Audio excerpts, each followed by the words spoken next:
longest climb in road cycling anywhere. It's certainly one of the most frequented of the Tour de France. So the Tour seems to tackle the Alpe d'Huez nearly every year, certainly every 2 or 3 years. It's definitely one of the most popular of the big climbs you'll get in the Tour de France. It's famous for its 21 hairpin bends, and it's in places pretty damn steep as well.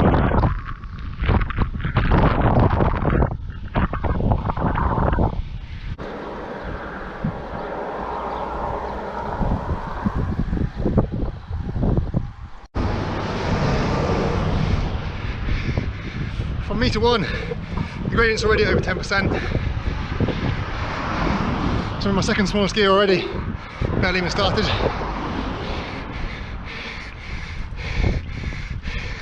So I've not got much room for dropping down any further.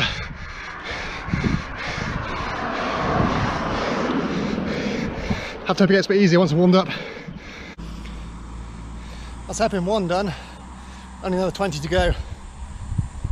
It's going to be a hard afternoon.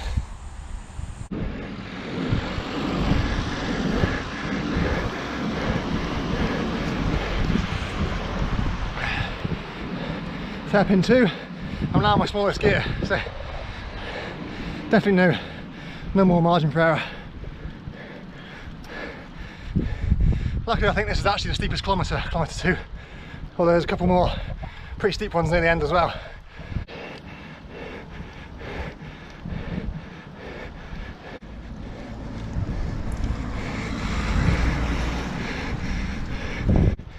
That's La Gare d'Océan, the first village on the way up and the first chance to take on water. And it's much needed because it's absolutely roasting. I should add that I have sprinter's gears, not climber's gears. I think my little ring is either 38 or 42 teeth, which is the same size, if not bigger than some people's big ring.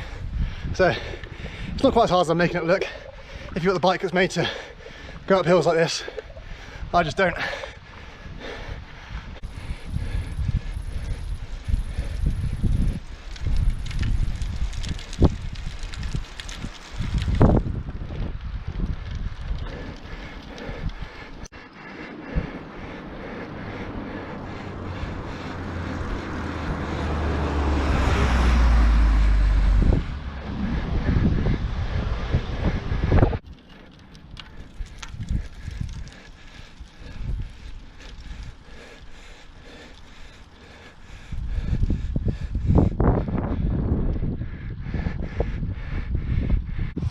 Tour comes through in about 4 or 5 days. It looks like people are getting camped out in their camper vans already, ready to cheer everyone on.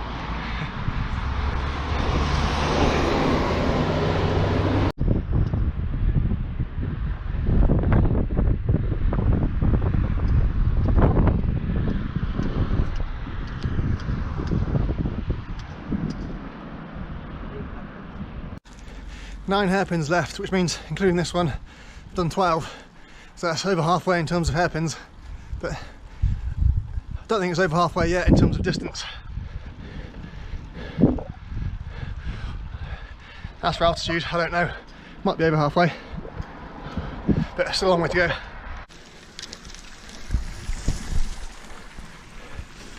Seven kilometres to go, so I'm now halfway in terms of distance as well.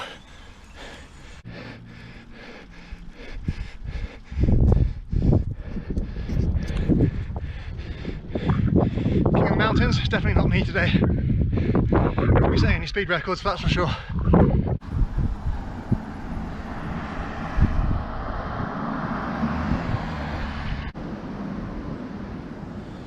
Nice shady viewpoint here at just over halfway up. Seems a good place to stop for an energy ale and a bit of a rest.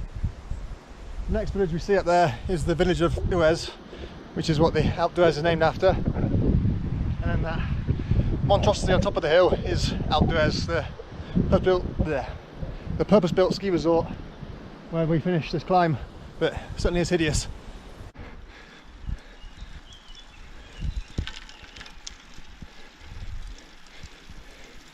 So this year's tour finishes on the Alpe d'Huez, as it often does when it comes up this way, but having already done the Col de Galibier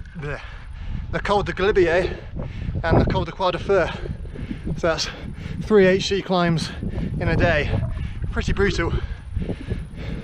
So the tour could well be won and lost on this stage, which I think is approximately stage 12. So will anybody else be able to challenge Podokar, or will he be running away with it before the end of the second week?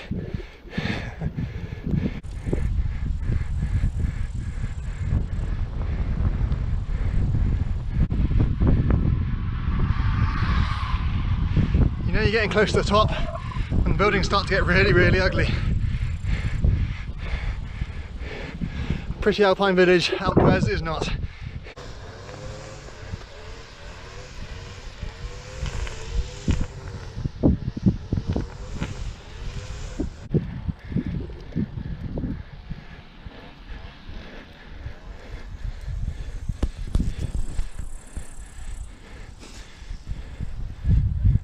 That's it, technically Alpe HUEZ now. There's still 2 more hairpins to go and 3 more kilometres till this year's finish line. So, nearly there.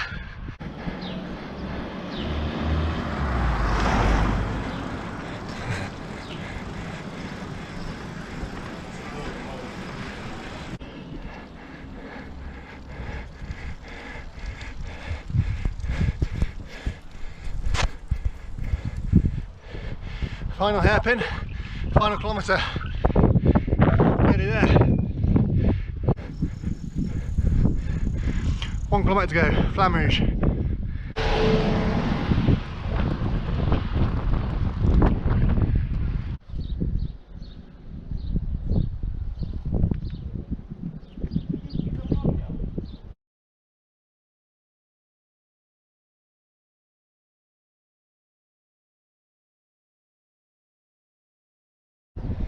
So there we have it, the finish line of the mighty Alpe HUEZ for the Tour de France. I must say, it actually feels a little bit anticlimactic. Climactic? Whatever. It's a bit of an anticlimax. You're not at the high point of a col or on top of a mountain or anything. You're not even in the high point of the village. So I've continued out to the top of the village now, just because it felt wrong to finish a few hundred metres before the end of the village. So